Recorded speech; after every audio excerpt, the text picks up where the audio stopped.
Dobrý deň, môžem vyrušiť?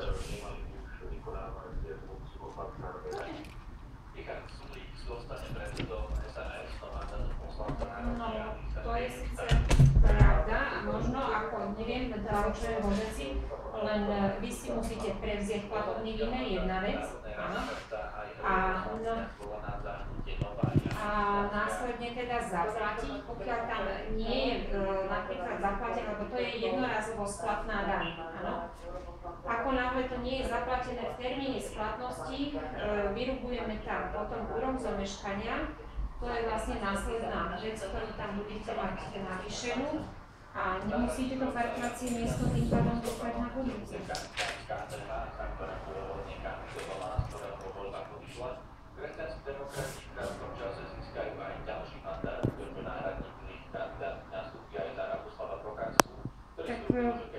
Takto. Sme tu podľa stránkových hodín, každý deň sú inak stránkové hodiny. Musela by som vedieť, kedy chcete, lebo úplne inak sú každý deň. Pondelok sme do 5., utorok do 4.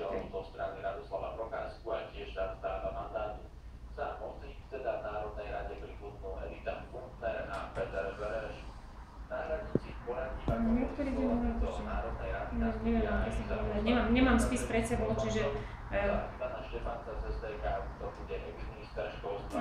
tak je to možné, že poštári to možno zaspia, hej, podľa mňa nezaručujem.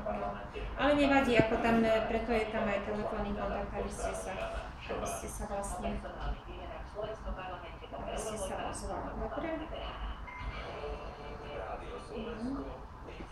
Dobre, nech sa páči, zložite. Dobrý deň, ja si to nahrávam a chcel som sa vás ako si to môžete nahrávať bez súhlasu? reportáži. Bez súhlasy koho? Mňa? No, to je v podstate moje ústavné právo si to nahrávať na verejnom... Ale nie mňa. Vy ste verejný činiteľ. Ja som nie verejný činiteľ, vy ste kto, prosím vás.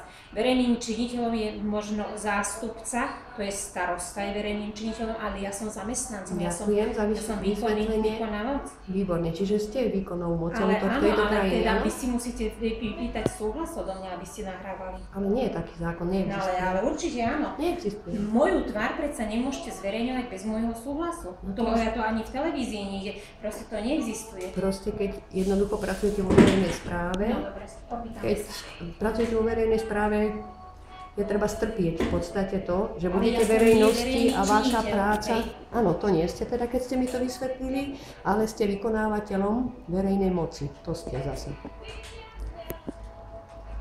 Ja som sa len prišla opýtať ohľadom psíkov, keď bude taká láskavá, takú reportáž robím. Psíkov ja nerobím. Len na 315 majú napísané, že teda na 318, že na 315 mám ísť. 317, tam vybavujú.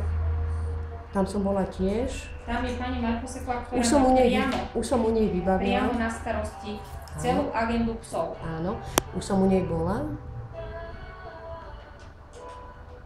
Len som chcela vedieť s tými poplatkami, čo sa robí. Vy ste prosím vás za koho? Preukážte sa. Za seba. Môžem sa vám preukázať občianskym. Ja som za seba, za koho? Za občana, ja som občan. Občan má právo kontrolovať verejnú moc, čo sa vykonáva správne. Ale ja si vás tiež nenahrávam. Môžete si ma nahrávať, keď vám dám súhlas ako občan, ale ako náhle budem pracovať v kancelárii, takej ako vy pracujete, čiže budem sedieť na vašej stoličke, tak v tom momente musím strpieť. Lebo teraz si predstavte, že ja som tu akože s vami môžem jednať pracovne, hej? Iba pracovne. Iba pracovne. Výborne. Čiže pracovne by som chcela vedieť, čo máte, aký problém.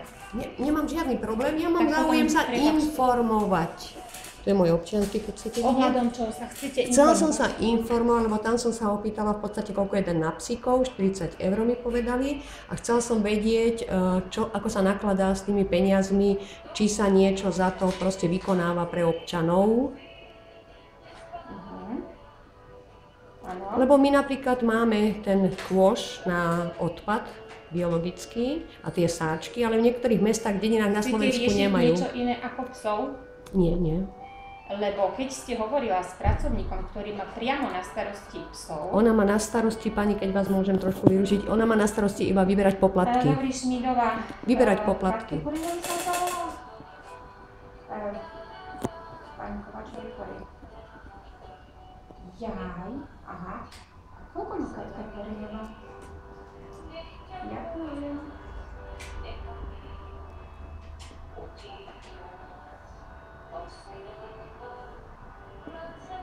Viete o tom, že aj policajt to musí strpieť, aj sudca to musí strpieť, aj... Ja nemám takú znalosť. Dobre, tak nemáte, tak je čas, Tak aby sa sme ide tú pýtať. znalosť mali. Už je čas, aby sme mali v podstate. Lebo sme tu 23 rokov držaní, v podstate mass media nám to nepovedia. Sme tu držaní v istej izolácii. Ja som žiadala v podstate mass media, aby nám to v podstate urobili takú reportáž. Oni nie sú ochotní, to znamená, keď nie sú ochotní, tak si ju spravím sama ako občan. Prosím ťa, mám tu nejakú pani a ona si ma tu natáča na mobil. Môže to? Myslím si, že nie. Budeš taká dobrá, zistíš mi to? A pošli mi sem niekoho, dobre? No. Dobre, takže pokiaľ sa chceme K tej téme sa môžeme... v každom prípade ja vám môžem dať informácie, ktoré sa týkajú agendy, ktorú robím ja. Čo sa týka iných vecí, ktoré sa týkajú mestskej časti, vám plne kompetentne odpovie každý jeden zamestnanec, ktorý má Na starosti tú danú problematiku, tému, áno, áno. Pokiaľ sú to veci, ktoré sú širšieho rozsahu, na to máte vy, občania, poslancov, ak Áno. neviete. Ďakujem. Pýtali ste sa poslancov? Nie, nepýtala som sa. Tak nech sa páči. Po 23 rokoch, hádam, občania tiež by už mohli vedieť, že sa majú pýtať svojich poslancov, ktorých si volia v komunálnych voľbách. Vidíte, nevedia to. Vidíte? Oni to teoreticky aj vedia, No, dobre, takže... ale nepraktizujú to. Takže Pretože poslanci... možno by bolo veľmi vhodné,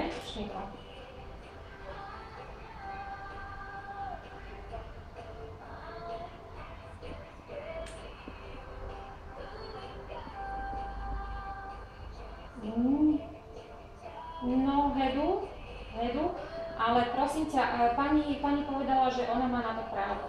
No, tiež si myslím, tak buď taká dobrá, zistí mi ako... Z ústavy, povedzte, že mám právo z ústavy. Slovenskej republiky. Si môžem vyhotovovať Dobre, no, videozáznamy. No, dobre. Čiže ja som nevedela, že sa môžem obrátiť na poslanca, lebo som zvyknutá... Lebo som to nevedela, ja neviem veľa vecí v podstate. Lebo otázka, tým pádom... prečo chodíte ako občan voliť? Čo tým akože napríklad človek ako... Áno, idem voliť svojich zástupcov. Aha, aby oni za mňa... Máte k čomu? Prosím? Tých zástupcov máte k čomu? Aby oni za mňa vykonávali tú moc, ktorú ja na nich delegujem. Ale poslanec nevykonáva... Vy každú jednu potom vec, ktorú oni riešia, s nimi preberáte? Nepreberám každú jednu z vec, ale Alebo aspoň niektoré veci, ktoré vás zaujímajú? Sama ste mi povedali, že jednu vec má na starosti jeden pracovník úradu, takisto tí poslancovia delegujú svoj výkon na zamestnancov úradu. Čiže ja sa aj nemusím rovno opýtať tých poslancov, ale opýtam sa tu vás, lebo vy, predpokladám, ste zbehla v tej problematike. Vy to možno trošku inak chápete, ako by ste to mohla chápať, alebo ako by ste mala chápať. V prvom rade by bolo veľmi vhodné, keby ste si túto vec zistila presne tam, napríklad u právnika, na čo máte vy ako občan, ako človek nárok. Na verejnú informáciu, na to vám poviem hneď. Aj od koho? Som dokonca aj právnik, mám diplom z práva, ale na tom nezáleží. Od koho? Od toho, kto sa tej téme venuje. Pretože ja ako právnik som nie schopný ako právnik prečítať 300-400 novelizácií a nemôžem sa venovať všetkým druhom práva alebo oblastiam práva. Takže prídem tu, aby som sa opýtala vás na... Pani ma tu natáčať. Dobrý deň. Neviem, z akého titulu. Nemôžem proste... Dobre, môžete ísť pani prednostke, keď tým máte... Môžem, pravda, že môžem a budem aj rada. Takže sme sa neporozprávali ešte o tých psíkov, tak budete tá láska, ešte mi povedzte jednu vec, že vy mi viete, máte na starosti... Odprevate pani a pani, keď budete už u pani prednostky, myslím si, že aj pani prednostka bude vedieť vám všetko. Ďakujem. Ja som myslela, že má na to pracovníkov, ako poslanci majú na to pracovníkov, že delegujú im v podstate. Dobrý deň. Robím si vlastne takú reportáž v podstate o tom, ako sú poskytované občanom služby na úradoch, keď to môžem nazvať služby. Občania na to majú právo, tak A ideme kam? Pani prednostka. Ó, výborne. No, rád došlo do s pani prednostkou. Ako sa volá pani prednostka? Maturka Mičová. Ďakujem. Vy pracujete na tomto úrade? Ste zamestnancom? Ja vám na to povedať nebudem. Ak ste zamestnancom v podstate, tak mám právo si vás aj natáčať. Aby som neporušila vaše práva, ak ste iba občanom niekto náhodný, tak radšej prepačte.